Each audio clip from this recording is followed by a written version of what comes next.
গরু এপার থেকে ওপারে ঘাস খায়, ঘাস খাওয়া শেষ হলে এপার থেকে এপার আসে। একটি ব্রিজ না থাকাইতে আমাদের এরকম দুর্ঘটনা আমাদের কাটতে হয়। বা সাংবাদিককে উপরে তোলে অসাধারণ আজকে ভিডিও আমি করতেছি, দেখেন ভাই। সামাজিক যোগাযোগ মাধ্যম খুলে এখন দেখা যায় নানা ধরনের সংবাদ, কেউ লাইভে কেউ ভিডিওতে নিজেকে সাংবাদিক পরিচয় দিচ্ছেন। সেই ভিড়ে নতুন করে আলোচনায় তাজু ভাই, যাকে অনেকে ব্যঙ্গ করে ডাকছেন জিলাপি সাংবাদিক। মহা 26শে মাস আজকে উপলক্ষে এখানে মহা স্বাধীনতা দিবস পালন করতেছে অনেক অনেক এখানে দোকানপাট অনেক।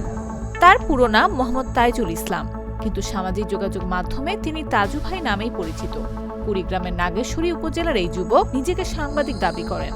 ফেসবুকে তার তাজু ভাই 2.0 পেজে 17,000 ফলোয়ারও আছে।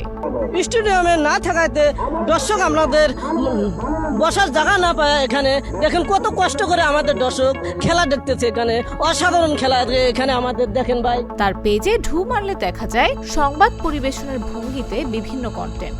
যদিও বুম হাতে পরিপাটি সেজে ক্যামেরার সামনে নিজেকে রিপোর্টার হিসেবে উপস্থাপন করার চেষ্টা করেন, কিন্তু তার উচ্চারণ, বাক্য টেনে টেনে সংবাদ পরিবেশন সব নিয়ে চলে হাসাহাসি।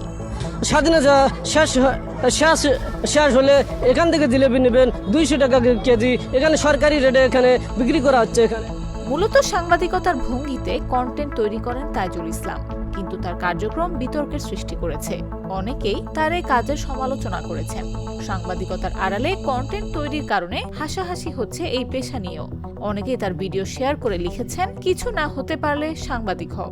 অনেকে মন্তব্য করেছেন, এইসব কারণে মানুষ সাংবাদিকতার ওপর আস্থা হারিয়ে ফেলছেন। এখানে খেলার টুর্নাম পুঁতে দিয়ে এখানে লাগানো হয়।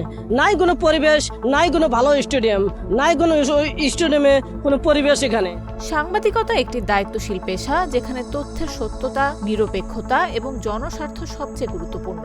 অথচ যখন কেউ এই পরিচয় ব্যবহার করে কেবল ভাইরাল হওয়ার লক্ষ্য নিয়ে কন্টেন্ট তৈরি করেন, তখন তা পুরো পেশাটির বিশ্বাসযোগ্যতাকেই প্রশ্নবিদ্ধ করে। বিশেষজ্ঞরা বলছেন, সামাজিক মাধ্যমের এই উন্মুক্ত প্ল্যাটফর্মে কন্টেন্ট তৈরি করা দোষের কিছু নয়, কিন্তু সেটিকে সাংবাদিকতা হিসেবে প্রচার করা হলে বিভ্রান্তি তৈরি হয়। তারা বলছেন, কন্টেন্ট আর সাংবাদিকতার সীমারেখা দিন দিন অস্পষ্ট হয়ে যাচ্ছে। এখন প্রয়োজন এই সীমারেখাটি স্পষ্ট করা, যাতে দর্শক বুঝতে পারেন কোনটা তথ্যভিত্তিক সংবাদ আর কোনটা শুধু বিনোদনের মোড়কে তৈরি কন্টেন্ট। নিউজ ডেস্ক, জাগো নিউজ। 200-র বেশি সার্ভিস ও ফিচারে লেনদেনের সব বিকাশ অ্যাপে সম্ভব।